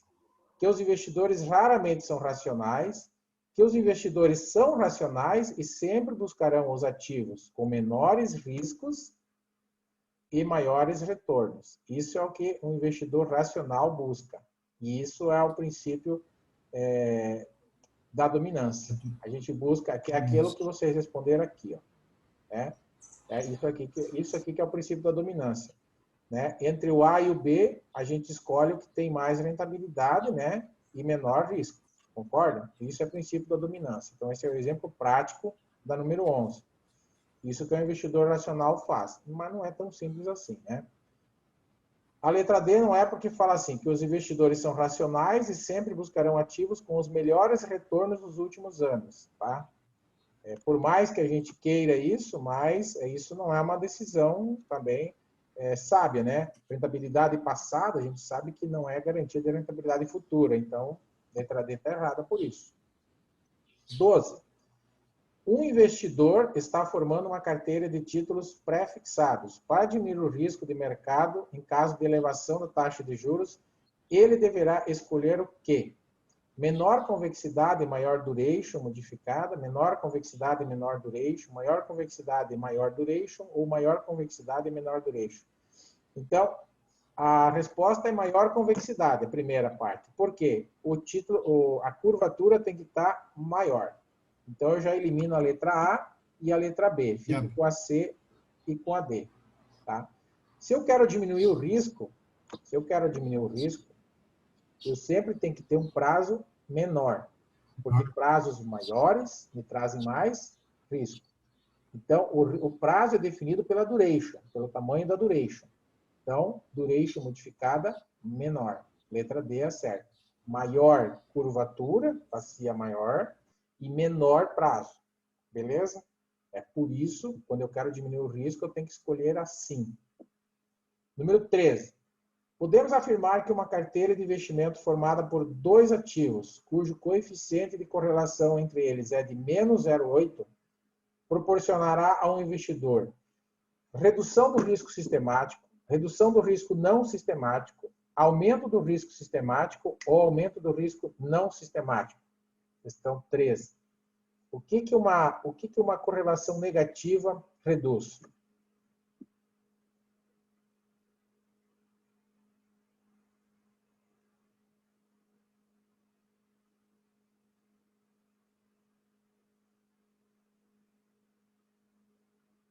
Sistemático, aquele presente para todos, pandemia. Não sistemático, setorial. Resposta certa, a letra B, né? Porque o risco sistemático não tem como reduzir. Tá? Então, a letra A e a letra C não tem nada a ver. Tá? E a letra D não é aumento. Eu estou colocando justamente correlação negativa, ou seja, quando um sobe e o outro cai, justamente para reduzir o risco, não para aumentar o risco. 14. Um fundo de investimento apresenta um VaR de 2% com um grau de confiança de 99%. Tudo indica que as perdas acima do VaR deverão ser em quantos dias a cada 100 dias? Qual que vai ser a perda acima de 2% em quantos dias? 1 dia, 10 dias, 30 dias, ou nunca ocorrerão perdas acima de 2%. Você vai pegar aqui, ó. Em 99% do tempo, vai perder 2. E 1% do tempo vai perder mais que 2. Qual que é o tempo? 100 dias. Quanto que dá 1% de 100 dias? Faz aí, 1% de 100 dias. 100 dias vezes 1%. Barão. Um dia, né? Resposta certa, um dia. Como é que faz essa conta? 1% vezes 100 dias. Um dia, tá bom? Ou seja, o que significa isso? Que durante um dia, nesses 100 dias, eu vou poder ter perdas de acima de 2%. Maior do que isso. Maior que o risco, exatamente. Em relação ao quadro abaixo, assinale a alternativa correta. Desvio padrão e beta. Tá bom? O que significa isso? Desvio padrão é o risco do ativo e o beta mede o risco em relação ao mercado. Tá bom? Então, esse aqui, o fundo A, tem um risco maior que o fundo B, tá? E o fundo A, em relação ao mercado, tem um risco menor, uma sensibilidade menor do que o fundo B. Então, praticamente, os dois aqui estão invertidos, né? Tá? Nossa, umas questões muito interessantes aqui que eu coloquei, hein? Vocês não estão achando? Pensar. Hã? Tem que pensar e voltar no assunto, senão se perde. Tem que pensar e voltar. Quem tiver com dificuldade no módulo 7, pega esse simulado depois e refaz, e dá uma olhada nesse vídeo para tentar entender a lógica, como eu disse para vocês. Mas tem questões muito boas aqui. Então vamos lá, né? Eu já dei o spoiler do quadro, né? Agora vamos tentar responder, né? O que significa isso? A ação A tem menor risco total do que a ação B, tá? Porém, o seu risco sistemático é maior. Olha só, a letra A está errada por quê? O que é o risco total? Né? É isso aqui, ó. Então, a ação A tem menor risco? Não. O A tem maior risco. E o risco sistemático é maior? Não, o risco sistemático é menor. O beta mede o quê? Risco de mercado sistemático. Risco de mercado sistemático, que é o que acontece no mercado. Então, ele é menor. Está tudo errado, está tudo invertido aqui, né? A letra B. A ação A tem um risco maior. Sim, 35 contra 15. Anota aí. E do que B, porém, seu risco sistemático é menor. Claro, o risco sistemático é 0,8. Se o mercado cair 1%, a ação A cai 0,8 e a ação B cai 1,5. Então, ele tem um risco de mercado menor. Tá? A letra B é certa. Letra C. A ação A tem risco maior. A ação A tem maior risco não sistemático e o B, porém, do que a B. Porém, seu risco total é menor. Né? Não, o risco total não é menor, é maior, 35%. Então, já anula essa aqui. E a D, a ação B tem menor risco não sistemático que a ação A, porém seu risco total é maior. Não, o risco total não é maior. E outra coisa, nessas duas aqui, o beta não mede o risco não sistemático. Anota aí, o beta mede o risco sistemático. Aí, se você não lembra o que é risco sistemático, você lembra da pandemia, e daí você já sabe o que é sistemático. Afeta todo o mercado por completo. E não tem diversificação que resolva. Você tem a opção de comprar 2 títulos, com as seguintes duration modificada. Título A, 5,30, título B, 3,50. No caso de um cenário econômico favorável, o maior ganho esperado será do título B ou do título A?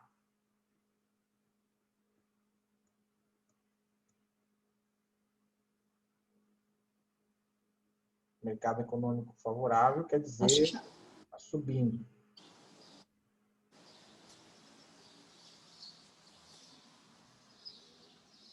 Certo? Então, você tem uma duration modificada maior. Isso. E o duration modificada menor. Certo? Num cenário econômico favorável, o título A, você tem uma possibilidade. Ele está perguntando qual vai ser o maior ganho. Tá? Olha a pergunta. Perguntando qual vai ser o maior ganho. Aonde que eu ganho mais? Qual dos dois tem maior risco? Aquele que tem a maior duration. Né? Porque aqui, para cada 1% de variação na taxa de juros, eu vou ganhar 5,30. Né? E aqui 3,50. Então, aonde que eu tenho a maior probabilidade de ganho? Certo? Na maior probabilidade de ganho, eu tenho no título A, porque ele tem maior risco. Tá bom? Ok? 16, letra B. Então, o título B não é, eu elimino A e a D. E o título A, porque é menos volátil. Não, ele não é menos volátil, ele é mais volátil, porque ele tem maior duration modificada. Tá?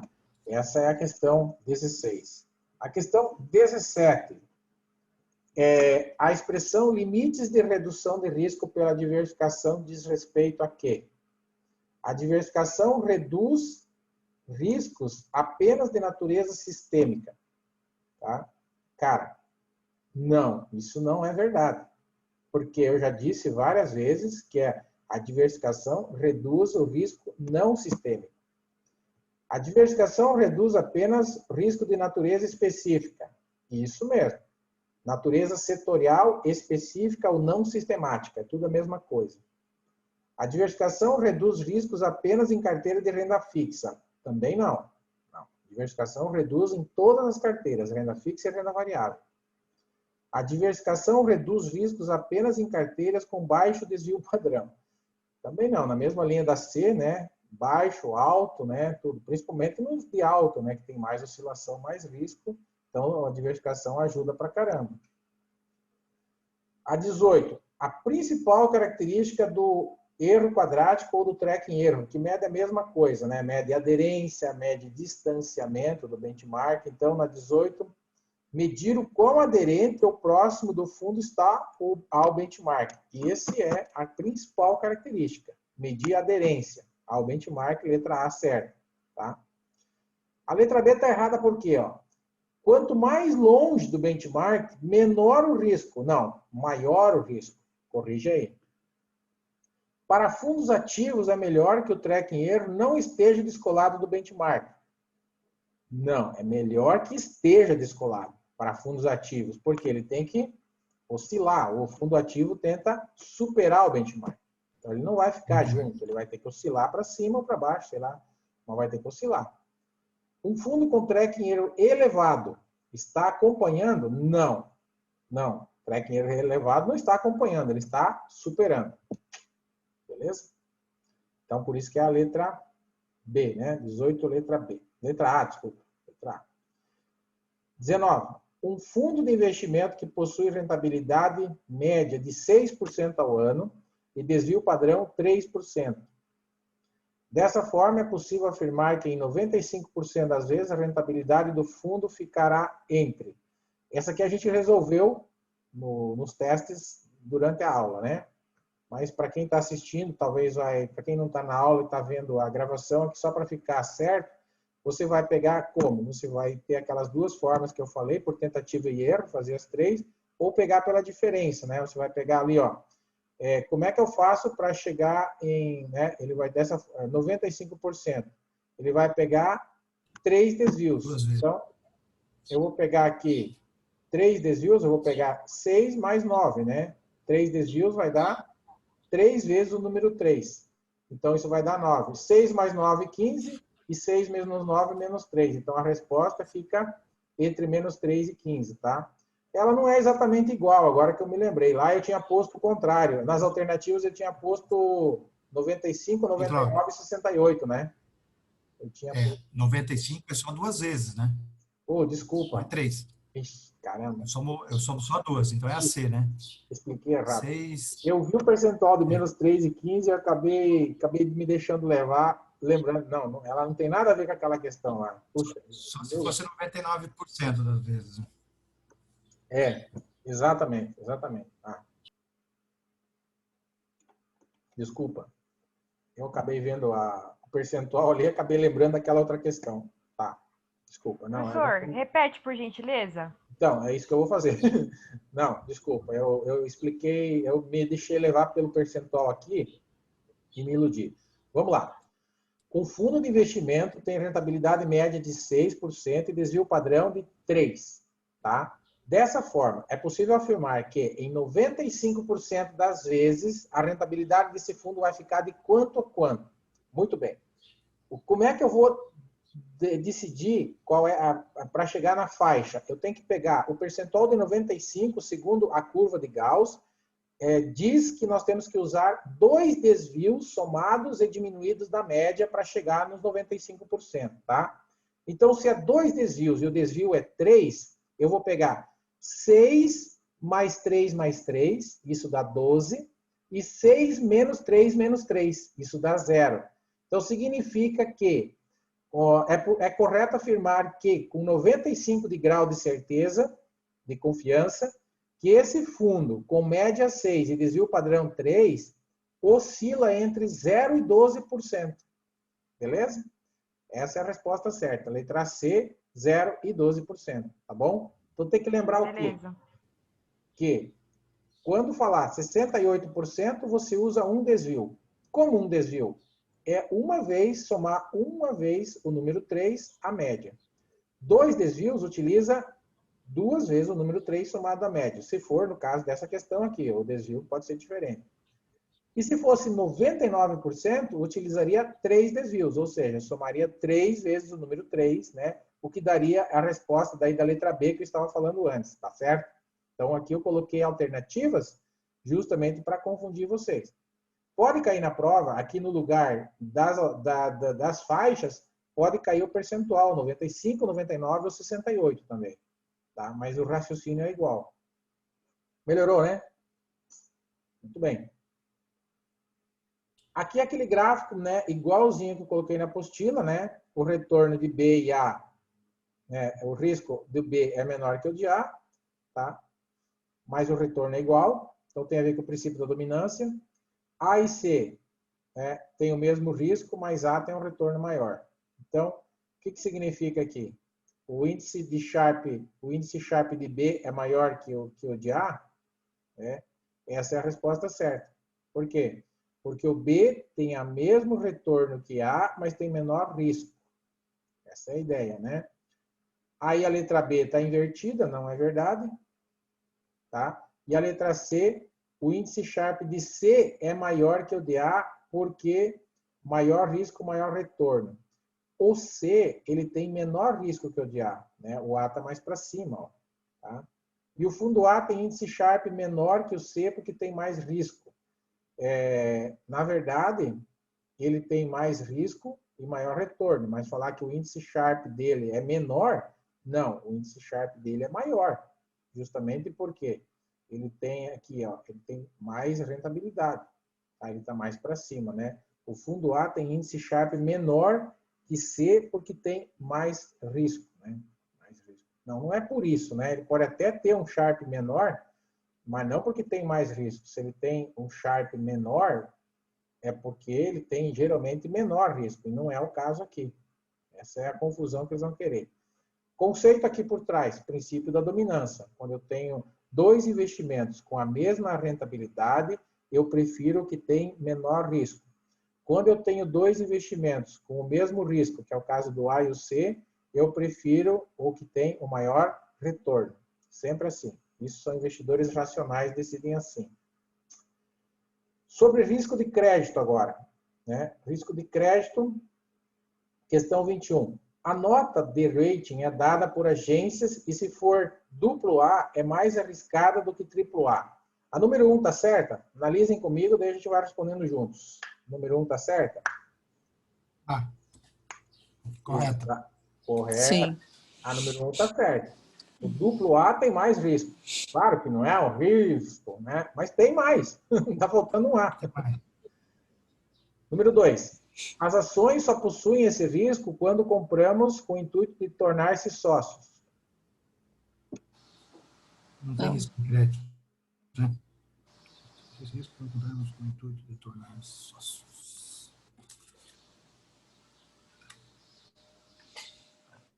Acho que não. Não, sei. também.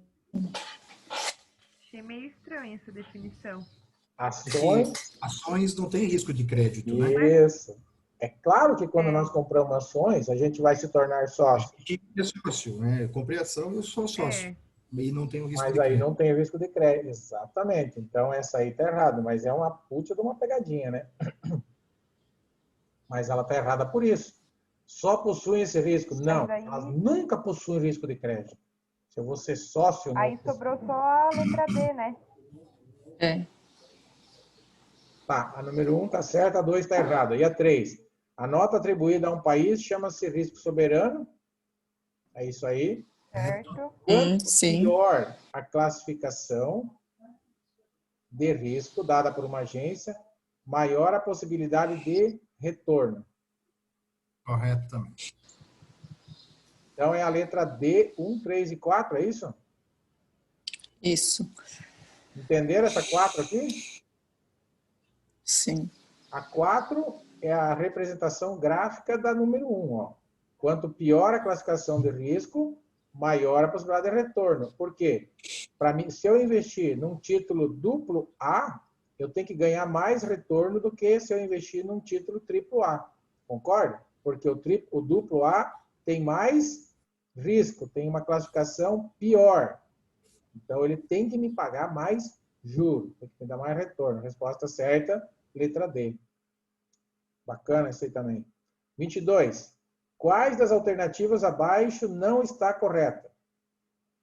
Uma carteira com beta maior que 1 corre menos risco do que o seu benchmark. Isso é verdade? Uma carteira com beta...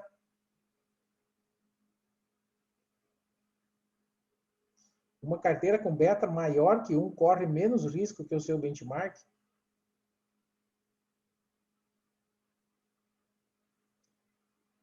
Se eu tenho um beta 1,5 e o mercado cair 10%, quanto que o meu vai cair? Lembra desse raciocínio? O meu vai cair 15%, porque Sim. o beta é maior que 1. Então, essa aí está Sim. errada. Tá bom? Então, a número 1 está errada. Número 2. O índice Sharpe usa o desvio padrão no cálculo e quanto maior, melhor a relação risco-retorno.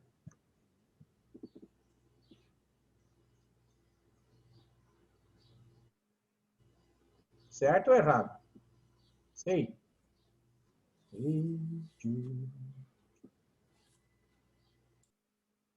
Certo? Né? Vocês viram que essas questões aqui são bem chatinhas, né? 1, 2, 3 e 4, né? E aí tem que...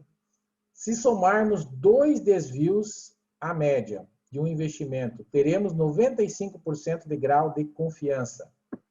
Isso é certo ou errado? Verdadeiro. Certo. Verdadeiro. Certo. Legal, obrigado. A 2 e a 3 estão certo e a 1 está errado.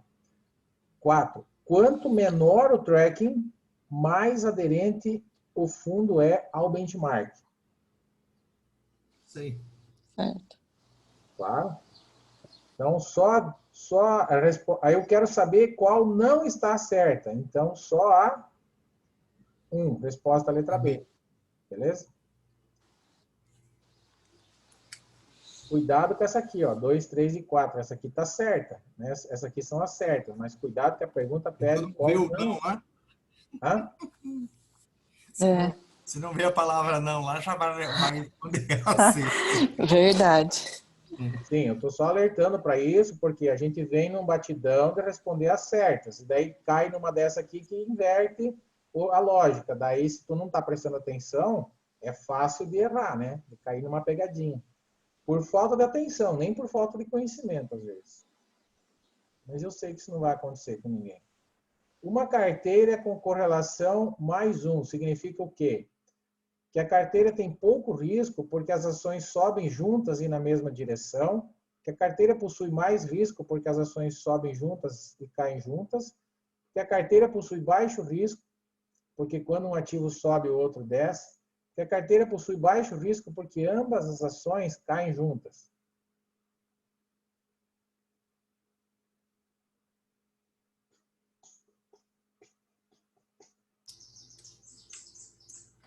E aí? Mais risco, né? Correlação positiva representa mais risco, Isso. porque ambas sobem juntas ou caem juntas, aquilo que eu falei. Para ter menos risco, a correlação tem que ser negativa. Então, a resposta certa é a letra B de bola, tá? Ela tem mais risco. Então, a letra A eu já elimino, porque está dizendo pouco risco. A letra C eu já elimino, porque está dizendo baixo risco. E a letra D também. Então, a única que sobrou aqui foi a letra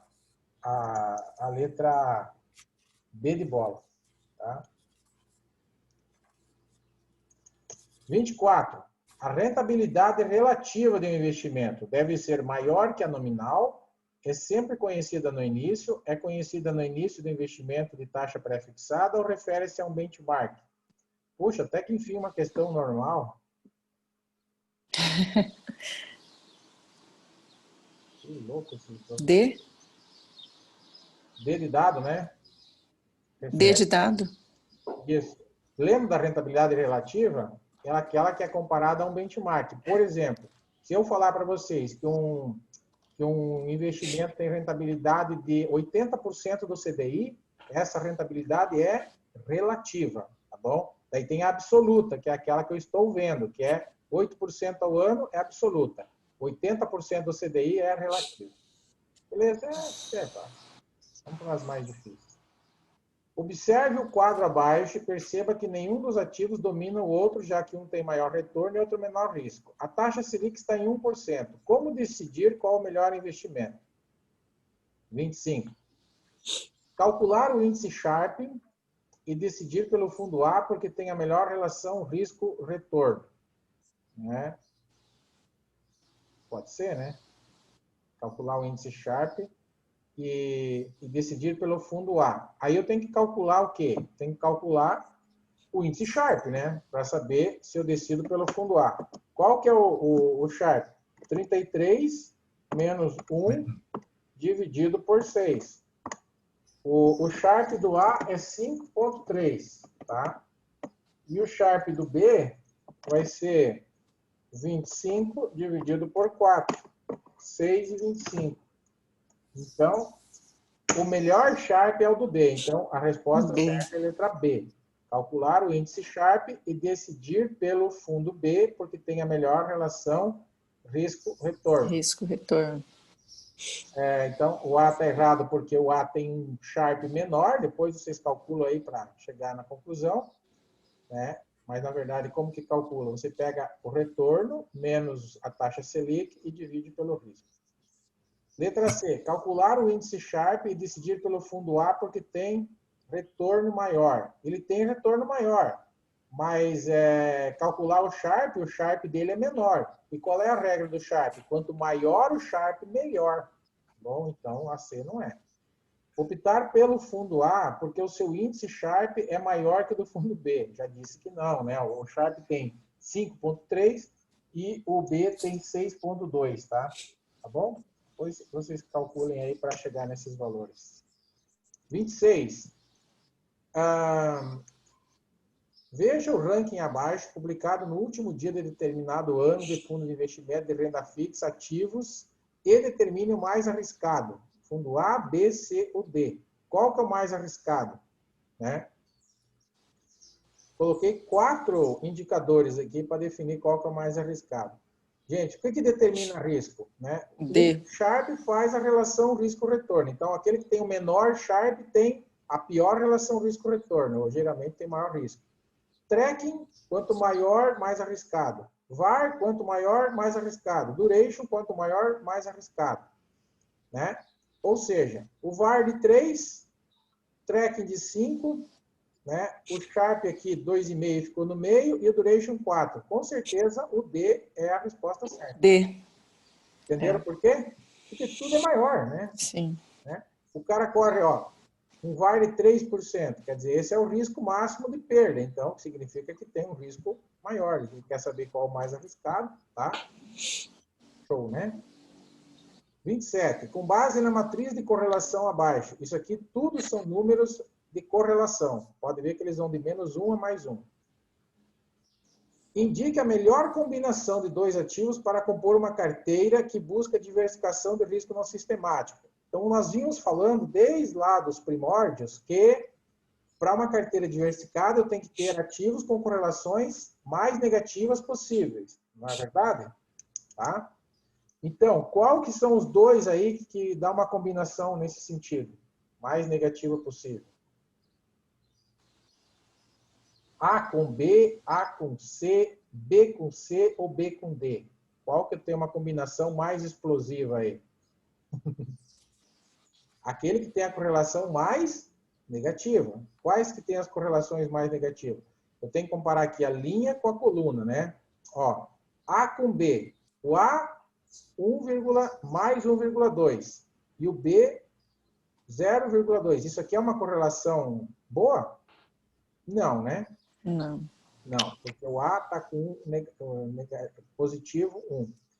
E o B, menos 0,2. Tem coisa melhor. Pode até ser, mas tem coisa melhor. Por quê? A letra B, ó, A com C, mais 1,2 e menos 0,9. Concorda que essa é uma combinação melhor? Porque está mais próximo de menos 1 do que o 0,2. Então, a resposta certa é A com C, tá bom? B com C também não, ó. B com C, tá? 0 e está muito baixo. B com D também não, ó. B com D, ó. Né? Os 2 são negativos, ou seja, os 2 caem junto ou sobem junto, né? Nada a ver. Então, melhor combinação A com C. Questão também super, super fácil, né? Acho que não. Mas pode cair. Só que não. 28. Determinado gestor comprou contratos de dólar futuro e vendeu 5 dias depois, alegando que esta operação atingiu o limite estabelecido por sua área de risco. Tá? Atingiu o limite de risco. Tal gestor agiu errado, pois eliminou a chance do futuro recuperar a perda, do fundo recuperar a perda, utilizou a estratégia de alavancagem, seguiu a política do stop loss ou usou o mecanismo do stress test. O que ele fez aí? Ele saiu da operação porque atingiu o limite de perdas. Estava sufocado já, perdendo bastante. Ele usou o quê? O stop loss, parar de perder. Então, letra C. Ele seguiu a política do stop loss, parar de perder.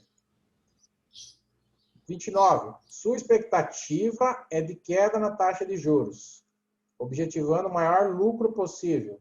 Você compõe sua carteira como? Tá? Expectativa de queda na taxa de juros. Como que você compõe sua carteira? Ativos pré-fixados de longa duração. Ativos pré-fixados de duração curta. Ativos pós-fixados de duração longa ou ativos com duração modificada igual a 0, na 29. Se eu acredito na queda da taxa de juros, o que se dá bem na queda da taxa de juros? O pré ou o pós? Sempre o pré-fixado se dá bem com a queda da taxa de juros, tá? Pré-fixado. Então, eu elimino a C e eu elimino a D. Fico com a A e com a B, tá?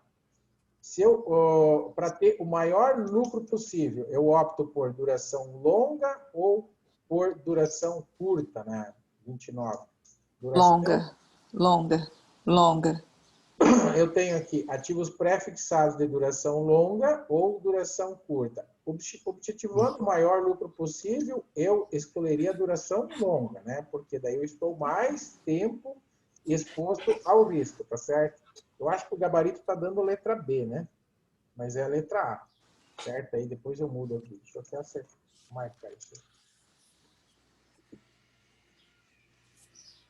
E a última, analisando a duration e a convexidade de um título de renda fixa, podemos afirmar que, diante de uma elevação na taxa de juros de mercado, o efeito de queda no preço do título será maior quando? Então, esse aqui tem a ver com a convexidade. Quanto maior a curvatura, maior o efeito da taxa de juros no preço do título. Então, já respondi a questão, né?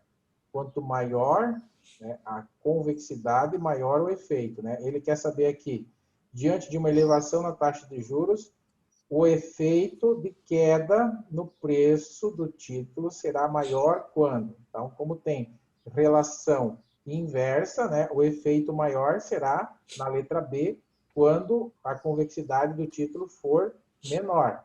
O efeito de queda será maior quando a convexidade for menor. Esse cara, o efeito de queda vai ser menor. No outro vai ser menor porque aqui a taxa de juros está subindo, na verdade. Por isso que o efeito é o contrário.